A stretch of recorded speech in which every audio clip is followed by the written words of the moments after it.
Orang yang membaca surat Ad-Dukhan dan surat Al-Mulk Lailatul Jumu'ati pada malam Jumat, ghafarallahu dzunubahu, maka Allah akan mengampuni semua dosa-dosa orang tersebut. Wa kafa fitnatal qabri, dan Allah akan menjaganya dari fitnah kubur. Artinya orang tersebut tidak akan mendapatkan fitnah.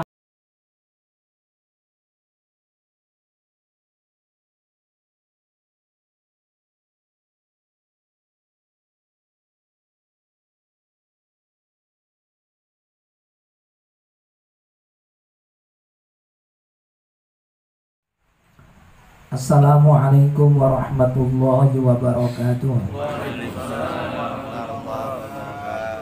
Bismillahirrahmanirrahim. Alhamdulillahi rabbil alamin. Wa bihi nasta'in wa ala umuri dunya waddin. Wa sallallahu wa sallama ala asyrafil anbiya'i wa imamil mursalin Sayyidina wa nabiyyina Muhammadin wa ala alihi wa ashabihi ajma'in. Amma ba'd.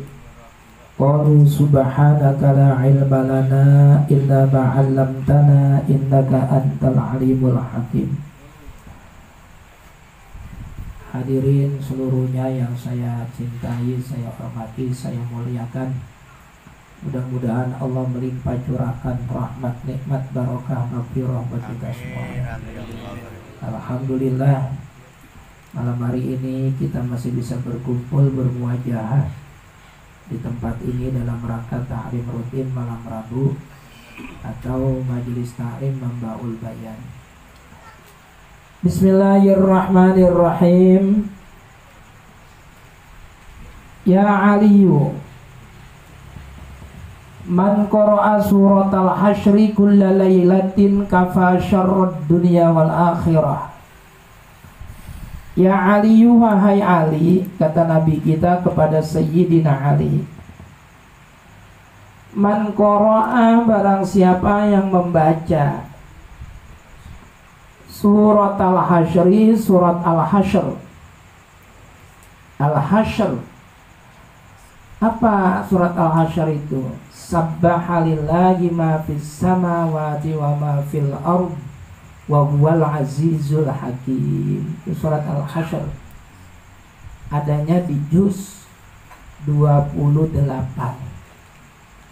Sabbaha lillahi ma fis samawati wa ma fil ardi wa huwal azizul hakim. Terus, orang yang membaca surat al-hasyr kulla lailatin, setiap malam, kafa syarrad dunya wal akhirah, maka Allah akan melindunginya dari segala keburukan dunia dan akhirat. Masya Allah, ini saya rasa jarang dari kita yang ngamalin ini. Jarang sekali. Kalau ada ya orang-orang tertentu. Al-hasyr, Allah akan melindunginya, menjaganya dari segala macam bentuk keburukan dunia dan keburukan akhirat. Keburukan dunia apa? Macam-macam. Keburukan akhirat apa? Ya macam-macam juga. Keburukan dunia, hal-hal yang tidak kita inginkan. Apa yang tidak kita inginkan? Wah, kalau kita mah kalau punya duit ogah mati ya. Udah ada doa dari Rasulullah itu, Allahumma la taj'al musibatana fi dinina wa la taj'alid dunya akbar hammina wa la mablagha ilmina wa la tusallitu alaina man la yakhafuka wa la yarhamuna. Allahumma la taj'al musibatana, ya Allah jangan jadikan musibah yang kami dapatkan fi dinina, dalam urusan agama kami. Itu baru musibah. Orang-orang pada ngaji, dia nggak ngaji, itu musibah. Tapi kalau urusan dunia, ya biasa. Ulama-ulama ahli sufi tidak menganggap itu satu musibah. Nggak punya ini, nggak punya itu, tidak punya ono, hidupnya sederhana, bukan merupakan satu musibah. Karena dalam hadis yang lainnya, innallaha la yanzuru ila suwarikum wala ila amwalikum. Allah itu tidak pernah memandang potonganmu, bentuknya bagaimana, nggak pernah dilihat Allah. tinggi, pendek, putih, hitam, rambut lurus atau rambut keriting, itu tidak pernah dilihat Allah. Wala ila amwalikum, dan Allah tidak akan pernah monten, tidak bakal pernah nilai hartamu, harta sebanyak apa, mobil mereknya apa, nggak pernah dinilai Allah. Walakin yanzuru ila qulubikum, tapi yang dinilai Allah tuh hatimu. Wa a'malikum, dan amal ibadahmu, itu yang dinilai Allah. Sekarang kehidupan itu sudah mulai bergeser, di mana orang lebih mencintai kehidupan dunia dan melupakan kehidupan akhirat. Sudah mulai bergeser.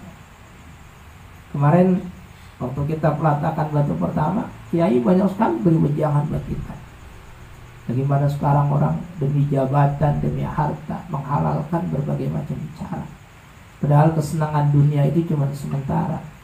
Wa ma hazihi dunya bidari iqamatin wa ma hiya illa kattariqi ilal waton. Makalahnya Al-Imam Abdullah bin Hanafi Al-Haddad. Wa ma hazihi dunya, tidaklah dunia ini, bidari iqamatin, tempat menetap untuk selama-lamanya. Wa ma hiya illa, sedangkan dunia itu hanyalah kattariqi ilal waton, orang yang sekedar menyeberang. Tapi dari kita, semua kita, kiainya, santrinya, semua berlomba-lomba pengen hidup mewah. Ya Allah, ya Rahmatullah. Padahal kalau kita lihat tuh makalahnya Ibrahim bin Adham, ulama ahli sufi, kalau lihat orang alim kaya raya, beliau itu menangis, miris. Rasulullah ditawari gunung emas, tidak bersedia. Antakuna lahu zahaban fa'aba, tidak bersedia. Umar bin Khattab pernah melihat Rasulullah itu tertidur di atas daun korma. Lalu Rasulullah bangun karena ada Umar. Di pipi mulia beliau itu tergores bekas-bekas daun korma. Lalu Umar menangis. Kata Umar, ya Rasulullah, kau adalah manusia termulia dunia akhirat. Kau tidur di atas daun korma, sementara Raja Romawi, Kaisar Romawi tidur di atas sutra. Rasulullah tersenyum. Saya lebih senang kehidupan begini. Kalau saya pengen hidup kaya raya, semuanya bisa saya miliki, tapi bagaimana dengan umat saya? Sulit. Sekarang juga nyari kiai yang mikirin santrinya, sulit. Pengen senang sendiri, pengen kaya sendiri. Apalagi kalau bicara udah pejabat dan lain sebagainya, ya, susah. Orang yang membaca surat Al-Hasyr akan dijaga oleh Allah dari keburukan dunia dan keburukan akhirat. Ya Ali wa ay Ali, man qara'a, man utawi sapane wong qara'a iku maca sapa man surat Al-Baqarah, makanya dibaca tal, surat tal. Ustaz Ahmad Sanwani itu jadi maf'ul bih. Surat Al-Baqarah ing surat Al-Baqarah. Juz pertama ya. Lailatul Jumu'ati, ing dalam bengi Jumu'ah. Jumu'ati bacanya jangan Jum'ati, Jumu'ati. Mengikuti ayat Al-Qur'an, ya ayyuhalladzina amanu idza nudiya lis-sholati min yaumil Jumu'ati. Bukan Jum'ati, tapi kalau kita nyebutnya hari Jumat enggak apa-apa, tapi kalau baca Jumu'ati. Man utawi sapane wong qara'a iku maca sapa man surat Al-Baqarah ing surat Baqarah. Oleh maca Lailatul Jumu'ati ing dalam bengi Jumu'ah, tola'a mongko muncul lahu kedue man. Apa? Nah, ini jadi fa'ilnya tola'a. Nurun cahaya. Ma bainas sama'i ing dalam antarane langit as-sabi'ati kang kaping 7. Ila ta'til ardina tumeka maring ngisore pira-pira bumi. Apa jadi hadis? Orang yang membaca surat Al-Baqarah, man qara'a surat Al-Baqarah, orang yang membaca surat Al-Baqarah, bacanya Lailatul Jumu'ati, malam Jumat. Nah, ini juga kita nggak praktekin ini. Ada. Yang kita baca malam Jumat, ya, nggak apa-apa, masih bagus. Bagus. Surat Al-Kahfi, ya ada hadis itu. Man qara'a surat Al-Kahfi adha'a lahu minan nuri ma bainal jumu'ataini. Nah, orang yang membaca surat Al-Kahfi, man qara'a surat Al-Kahfi yaumal jumu'ati aw lailataha adha'a lahu minan nur ma bainal jumu'ataini. Orang yang membaca surat Kahfi pada malam Jumat atau hari Jumat, maka Allah akan memberikannya cahaya dalam 2 Jumat. Dari Jumat ini sampai Jumat depan. Nah, kalau ini surat Al-Baqarah, orang yang membaca surat Al-Baqarah pada malam Jumat, dalam hadis yang lainnya, orang yang membaca surat Al-Baqarah di rumah, dia baca di rumah, maka setan, iblis, jin itu akan kabur dari rumah tersebut. Orang yang membaca surat Al-Baqarah pada malam Jumat, Tola'alahu nurun ma bainas sama'is sabi'ati, maka Allah akan menurunkan cahaya untuk orang tersebut dari langit yang ke-7 sampai dengan tembus ke bumi yang paling bawah cahaya tersebut. Masya Allah, cuma aja panjang banget surat Al-Baqarah. Waman qara'a, waman lan utawi sapane wong qara'a iku maca sapa man surat Ad-Dukhan ing surat Ad-Dukhan. Nah, surat Ad-Dukhan itu juz berapa? Hah? Bukan. Juz 25. Surat Ad-Dukhan itu juz 25. Ayat pertamanya Hamim. Ya. Benar ya? Terus wal kita bil mubin. Hamim wal kita bil mubin. Inna anzalnahu fi lailatin mubarakah inna kunna munzirin fiha yufraqu kullu amrin hakim amrin min indina inna kunna mursilin, dan seterusnya. Itu Ad-Dukhan itu ada ayat yang luar biasa itu. Fiha yufraqu kullu amrin hakim. Fiha ay fiha dzikil lailah. Pada malam ini yang dimaksud itu malam Lailatul Qadar. Yufraqu, Allah bagi-bagiin. Kullu amrin hakim, segala macam perkara. Hakim secara bijaksana. Jadi orang itu ditentukan takdirnya sama Allah, nasibnya 1 tahun ke depan pada saat malam Lailatul Qadar. Makanya beruntung banget orang yang dapat Lailatul Qadar dan dia dalam posisi mendekat kepada Allah. Setahun ke depan pasti nasibnya bagus. Kalau dia mati, pasti matinya husnul khotimah. Itu yang paling penting. Kalau kita kan malam Lailatul Qadar yang dicari 1000 bulan, 1000 bulan itu juga penting. Cuma paling penting itu pada malam Lailatul Qadar Allah bagi-bagiin nasib kehidupan kita 1 tahun ke depan. Masya Allah. Fiha yufraqu kullu amrin hakim. Itu adanya di surat Ad-Dukhan, juznya juz 25. Orang yang membaca surat Ad-Dukhan, man qara'a surat Ad-Dukhani wa surat Al-Mulki, dan surat Al-Mulk, tabarakalladzi biyadihil mulku wa huwa ala kulli syai'in qadir. Itu juz berapa? Nah, baru 29. Orang yang membaca surat Ad-Dukhan dan surat Al-Mulk Lailatul Jumu'ati, pada malam Jumat. Tadi Al-Baqarah, Yasin, Al-Baqarah. Sekarang Dukhan nama ya kagak sunnah Rasul kata Bang. Kebanyakan baca. Orang yang membaca surat Ad-Dukhan dan surat Al-Mulk Lailatul Jumu'ati pada malam Jumat, ghafarallahu dzunubahu, maka Allah akan mengampuni semua dosa-dosa orang tersebut.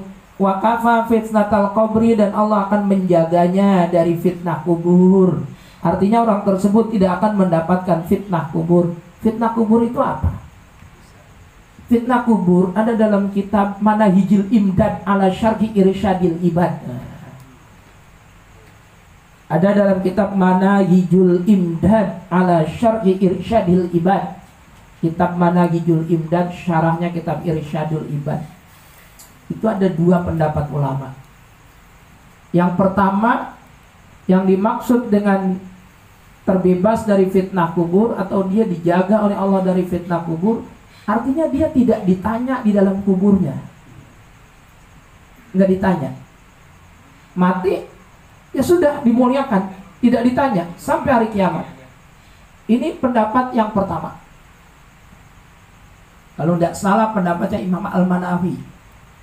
Pendapat dalam kitab Manahijul Imdad. Iya benar. Pendapat Imam Al-Manawi. Tetapi pendapat ulama yang lainnya mengatakan dia tetap ditanya dalam kubur. Karena orang yang mati siapapun dia pasti ditanya dalam kubur. Cuma dia diberikan kemampuan oleh Allah, diberikan kemudahan oleh Allah untuk menjawab setiap pertanyaan munkar dan nakir. Itu yang disebut dengan terbebas dari fitnah kubur. Dia mampu menjawab semua pertanyaan munkar dan nakir dengan mudah, dengan tenang. Ini kan enak. Iya. Nah, pertanyaan munkar dan nakir apa? Ma'ruf, bukan. Waman, terus dan seterusnya. Kau ngaji yang tukang nalkinin orang mati, apa? Kita udah ditanya apa belum sama malaikat? Belum. Kok kita tahu jawabannya? Berarti kita dapat apa? Dapat contekan. Yang ngajarin kita siapa? Guru. Guru dari gurunya, dari gurunya, dari gurunya. Terakhir dari siapa? Dari Rasulullah. Kan ini belum terjadi. Kita belum mati kan? Tapi kita udah tahu pertanyaannya. Berarti kita dapat contekan. Kalau begitu, kalau kita punya murid, Pak Guru nyontek kagak ngapa-ngapa. Pertanyaan munkar dan nakir aja boleh kita nyontek. Nyontek dari mana? Dari guru. Jangan ini ngawur ini. Ini guyon, ini bercanda. Lah emang kenyataannya kita dapat contekan. Dapat contekan. Kita belum mati tapi kita udah tahu ntar malaikat nanyanya begini. Kita udah tahu. Jadi kalau udah tahu kan udah dapat bocoran. Namanya udah dapat contekan. Kan enak. Kalau gitu kita siapin aja dari sekarang. Nah begitu mati lupa kalau dia tidak melakukan amal soleh. Ada sahabat Nabi yang paling dekat dengan beliau. Namanya siapa? Sayyidina Abu Bakar As-Siddiq. Sahabat terdekat sama Nabi. Sahabat paling mulia itu Abu Bakar As-Siddiq. Kalau orang-orang Syiah yang masih rada mendingan, Syiah Zaidiyah, itu mengatakan sahabat Nabi yang paling mulia Ali. Tapi kalau udah mufritoh atau yang tertinggi itu mengatakan justru Nabi itu Ali. Bukan Nabi Muhammad, Nabi terakhir itu Ali. Ini yang sesat. Tapi kalau kita orang-orang yang berfaham ahli sunnah wal jamaah, sahabat Nabi paling mulia, paling agung, paling istimewa, Sayyidina Abu Bakar. Itu dalam kitab Nasayul Ibad beliau mengatakan Az-zulumatu khamsun was-surujulaha khamsun. Kegelapan itu ada 5. Gelap artinya gelap bisa menjerumuskan kita ke dalam lembah kesengsaraan dan penderitaan serta penyesalan. Ada 5. Tapi jangan khawatir, walaupun kegelapan itu ada 5, Allah menyiapkan 5 juga lampunya. Apa kegelapan yang 5 itu? Yang pertama, hubbud dunya zulmatun. Cinta akan kehidupan dunia itu kegelapan. Tetapi wasirajulahu at-taqwa. Sementara cahayanya atau lampunya, obornya adalah takwa kepada Allah. Berarti boleh dong jadi orang kaya asalkan hasilnya dari hasil ketakwaan kepada Allah. Bukan wal-wal kedua. Orang peduli soal aspal sandal diuntal. Bukan semaunya sendiri. Gak peduli halal haram, yang penting perutnya kenyang. Gak begitu. Boleh dong jadi orang kaya, yang penting dia hasilkan dari takwa kepada Allah. Ada ulama besar namanya Al-Imam Ibnu Hajar Al-Asqalani. Ayah.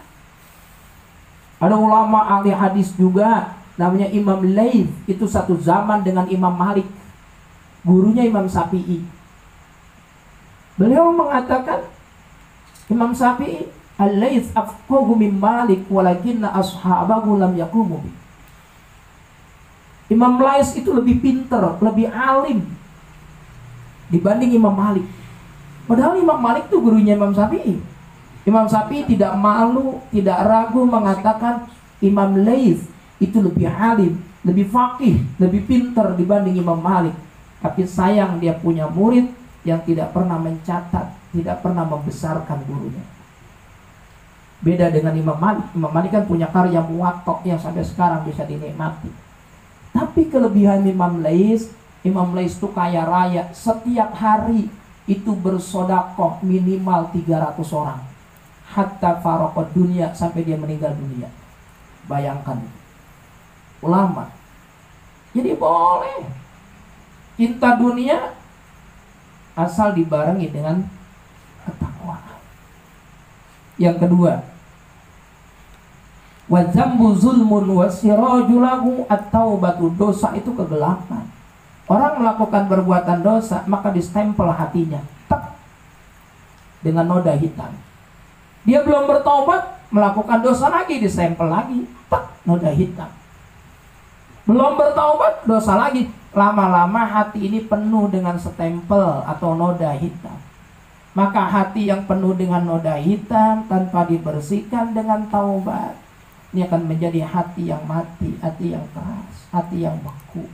Tidak bisa menerima nasihat, sombong, merasa dirinya paling pintar, paling berjasa, itu karena hatinya distempel oleh Allah.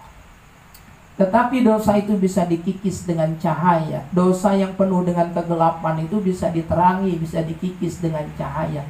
Cahaya itu bernama taubat. At-taibu minadz dzambi kaman la dzamba lahu. Orang yang bertaubat dari perbuatan dosa sama dengan orang yang tidak memiliki dosa. Ada hadis Nabi juga, Allah itu melihat orang bertaubat lebih girang. Lebih girang dari apa? Orang yang punya kendaraan mewah hilang terus ketemu. Orang yang lagi haus, dahaga tercekik, udah mau mati karena kehausan, ada yang bagi air. Girang apa kagak dia? Girang banget. Itu Allah lebih girang lihat hambanya yang bertaubat. Mohon maaf, orang yang puluhan tahun kawin, 20 tahun belum punya anak, terus Allah kasih anak, girang apa kagak? Girang banget. Itu Allah lebih girang lihat orang yang bertaubat. Kayak apa hebatnya orang bertaubat? Ya Allah, Allah itu gak terbatas rahmatnya. Makanya jangan pernah putus asa dari rahmat Allah.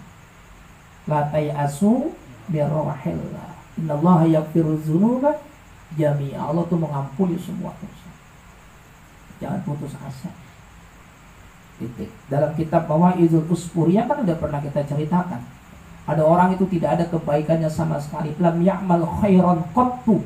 Tidak pernah melakukan kebaikan sama sekali. Isinya dosa doang. Begitu mau mati, anak sama bininya dikumpulin. Besok kalau saya mati, jenazah saya bakar. Emang apa Pak? Jadi abu. Emang apa? Dan kalau udah jadi abu, sebar ke lautan. Ke utara, selatan, timur, barat, ngetan, ngulon, kidul, belor, aur-aur. Anaknya emang apa Pak? Karena Bapak takut sama Allah. Kalau di aur-aur kan aman, udah kemana-mana. Di hadapan Allah jadi satu lagi dia. Walaupun di aur-aur, di hadapan Allah jadi satu lagi. Dia kira udah jadi abu, kagak bisa nyatu lagi. Ditanya Allah, lima fa'alta zalika, kenapa kamu berbuat semacam itu? Mati minta dibakar, lalu abunya diaur kemana-mana. Itu orang sambil gemeteran, karena saya takut kepadamu ya Allah, dosa saya banyak banget. Jawaban Allah apa? Karena kamu takut sama saya, semua dosamu aku ampuni. Allah, ya Allah. Dalam kitab Mawaidul Usfuriyah. Tapi jangan ditiru. Besok anaknya dikumpulin, Bapak kalau mati bakar. Jangan kembali ditiru. Dia cukup itu sekedar contoh aja. Yang kita ambil bukan dibakarnya, tapi yang kita ambil betapa Allah itu memiliki rahmat yang tidak ada batasnya.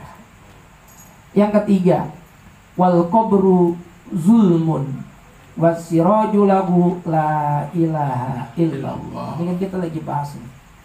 Diselamatkan dari fitnah kubur. Kubur itu gelap. Kata Abu Bakar, kuburan itu gelap banget.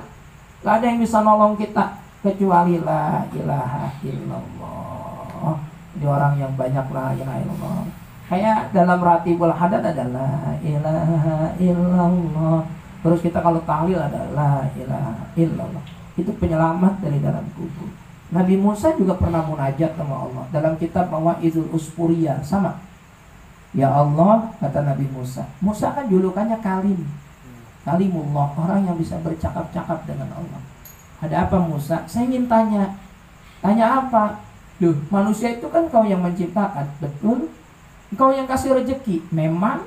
Kau yang kasih kehidupan, iya.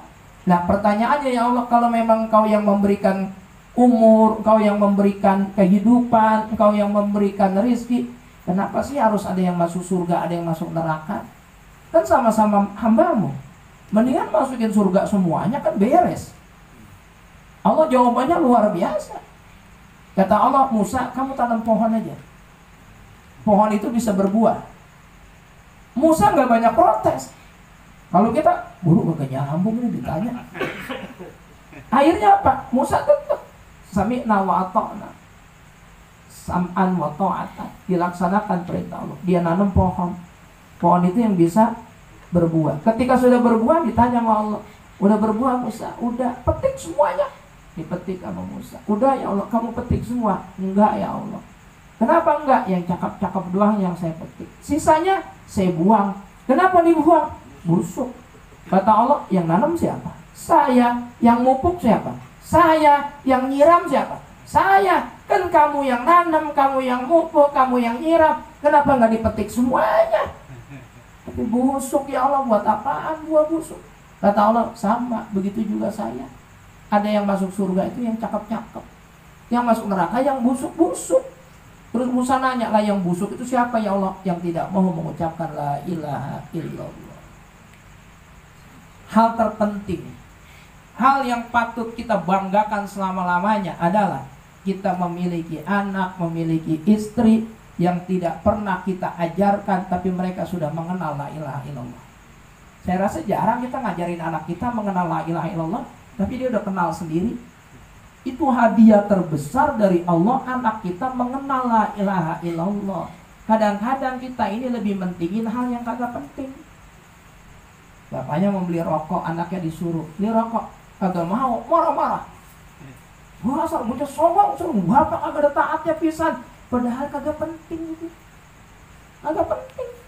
Ada hal yang sangat penting pada diri anak kita. Apa itu? Cahaya la ilaha illallah. Harusnya kita bangga. Tapi kita lebih mentingin anak kita suruh beli rokok, suruh beli ini. Kalau kagak mau, marah-marah. Padahal kagak penting. Anak kita kagak mau, kan kita bisa jalan sendiri. Jadi kita lebih senang marah-marahin. Padahal adik anak kita udah dikasih cahaya sama Allah, kalimat la ilaha illallah. Itu buat Allah kan gak penting. Anak kita beli rokok kagak mau, itu kagak penting.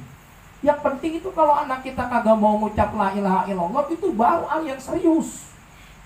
Ini anak kita udah dapat hadiah dari Allah kok, bisa mengucapkan la ilaha illallah. Jadi jangan maksa. Kalau anak kagak mau disuruh, ya sudah sabar aja. Yang penting di hatinya adalah la ilaha illallah. Orang yang di hatinya, di mulutnya adalah la ilaha illallah, sebejat apapun dia punya potensi masuk surga. Tuh, la ilaha illallah. Kita dengar sering itu kok kalau ceramah tahlil atau ceramah haul, ya.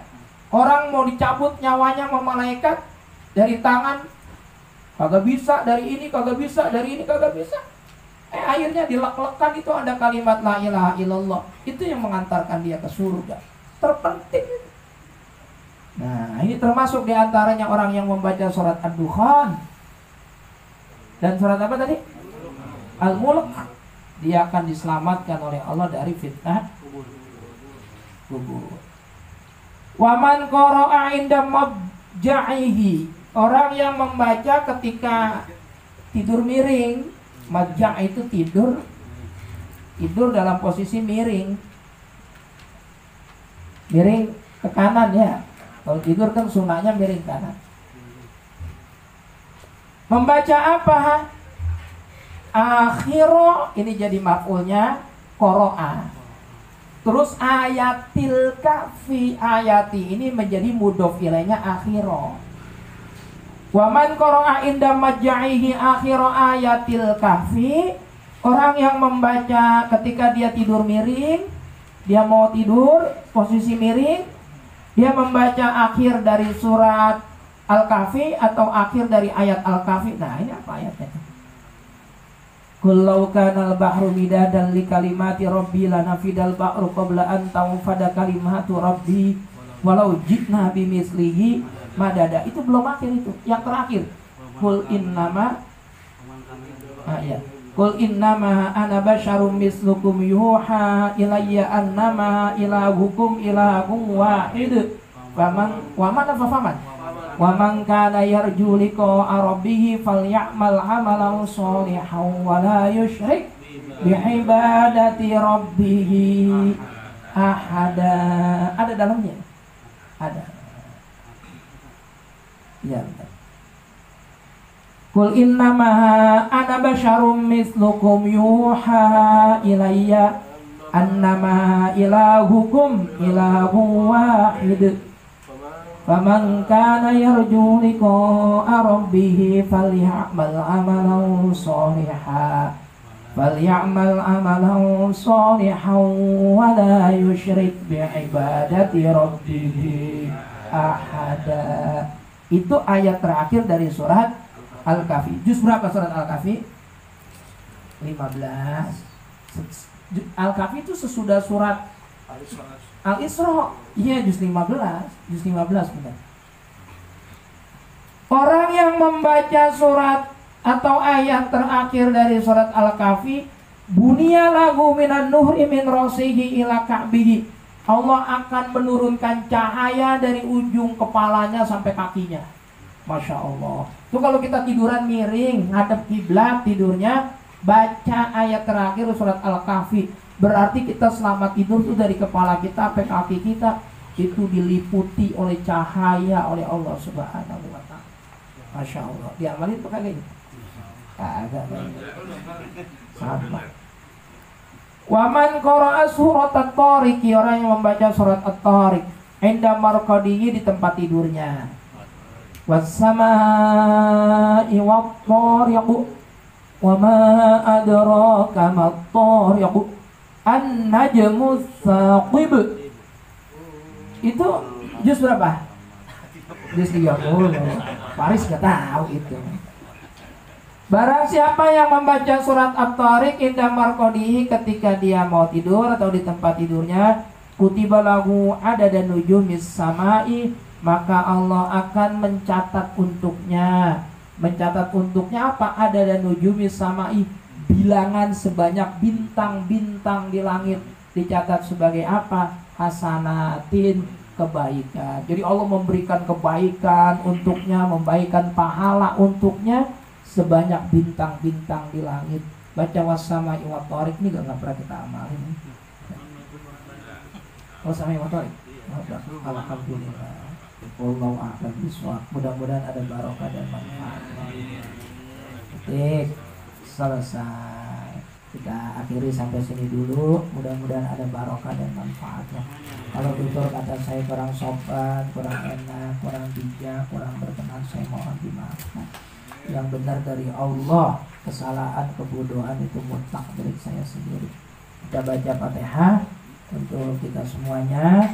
Mudah-mudahan Allah ampuni dosa kita, Allah muliakan hidup kita, Allah berikan kita anugerah anak yang sholihin sholihat, zurriyatin thayyibat.